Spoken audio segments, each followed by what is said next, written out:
Maharashtra TET ही दोन प्रश्नपत्रिकांची मिळून आहे। पहिली जी प्रश्नपत्रिका आहे त्याला आपण पहिला पेपर म्हणतो।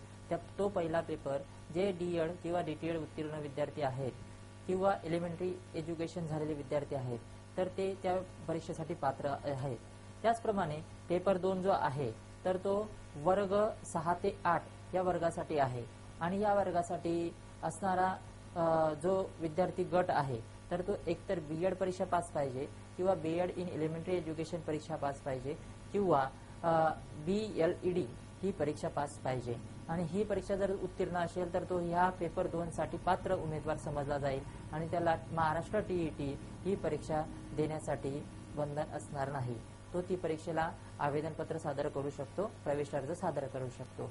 मग आपण आज पेपर 2 याबद्दल भाष्य करणार आहोत। मग पेपर 2 काय आहे तर त्याबद्दल अधिक माहिती मिळवून घेताना आपल्याला असं सांगता येईल की या पेपरचे एकंदरीत आपल्याला 4 भाग आहेत। या 4 भागांमध्ये जो पहिला भाग आहे तर तो पहिला भाग आपल्याला बालकांचा विकास आणि शिक्षणशास्त्र यावर आधारलेला दिसून येतो। मग विद्यार्थी मित्रांनो, बालकांचा विकास आणि शिक्षणशास्त्र या विभागावरती एकंदरीत 30 प्रश्न असतात आणि जो पेपर 2 आहे तो पेपर 2 सर्व 150 गुणांचा आहे आणि 150च प्रश्न यामध्ये राहणार आहेत आणि या परीक्षेसाठी एकंदरीत जो वेळ आहे तर तो 2 तास 30 मिनिटांचा आहे आणि ही परीक्षा साधारणतः नोव्हेंबर 2013 या वर्षी घेण्यात येईल असं शासनाने घोषित केलेलं आहे।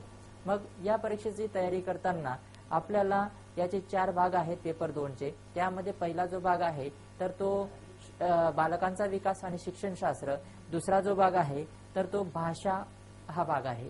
मग यामध्ये भाषा 1 आणि भाषा 2 अशा 2 भाषांचा समावेश असतो।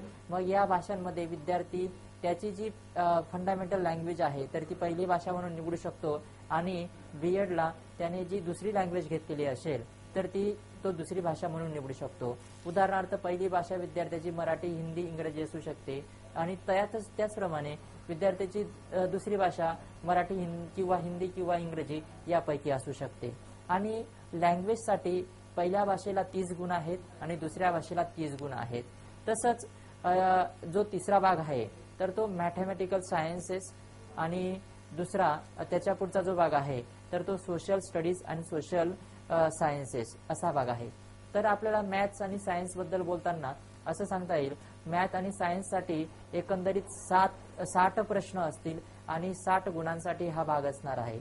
मात्र विद्यार्थी मित्रांनो, हा भागाबद्दल प्रश्न सोडवताना ज्या विद्यार्थ्यांचं बीएडला सायन्स आणि विज्ञान ह्या अध्यापन पद्धती असतील त्याच विद्यार्थ्यांनी ह्या भागावरील प्रश्नांची उत्तरं ही सोडवायची आहेत।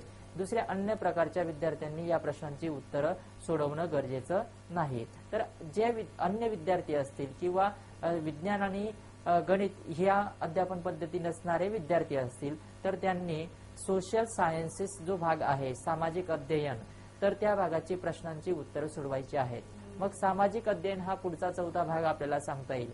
मग सामाजिक अध्ययनात एकंदरीत या प्रश्नपत्रिकेत पेपर 2 ह्या प्रश्नपत्रिकेत एकूण 60 प्रश्न असतील आणि त्याचप्रमाणे ह्या 60 प्रश्नांना 60 गुण असतील।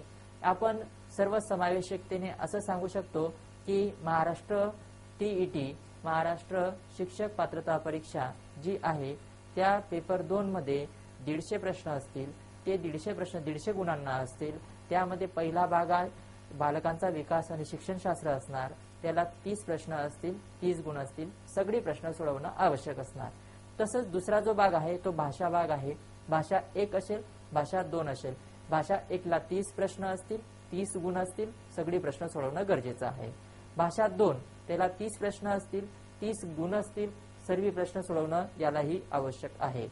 सामाजिक शास्त्र ही ज्या विद्यार्थ्यांचे विज्ञान आणि गणित ही मेथड नसेल त्यांनी त्या प्रकारचे प्रश्न सोडवायचे आहेत। यामध्ये 60 प्रश्न असतील, 60 गुण असतील आणि याच्यातील ही सर्व प्रश्न सोडवणं आवश्यक आहे। आणि गणित आणि विज्ञान हा जो भाग आहे त्यालाही 60 प्रश्न असतील, 60 गुण असतील आणि सर्व प्रश्न सोडवणं अनन्य महत्त्वाचे आहे। आणि विद्यार्थी मित्रांनो, एकंदरीत आपण 150 गुण जे आहेत तर त्या 150 गुणांचं विवरण केलेलं आहे। मग हे सगळे भाग आपल्याला व्याख्यानाच्या माध्यमातून हे दखल.in या वेबसाईटवरती फ्री मिळणार आहेत। यासाठी कोणत्याही प्रकारची रजिस्ट्रेशनची गरज म्हणजे कोणत्याही प्रकारची रजिस्ट्रेशनसाठी पैसे देण्याची गरज राहणार नाही। ते सगळे मोफत लेक्चर्स आपल्याला ऐकता येणार आहेत। म्हणून सगळ्या विद्यार्थ्यांनी या साईटवरती जास्तीत जास्त अभ्यास करावा आणि ही परीक्षा उत्तीर्ण व्हावा। ही दखल.in या सोशल नेटवर्किंग साईटची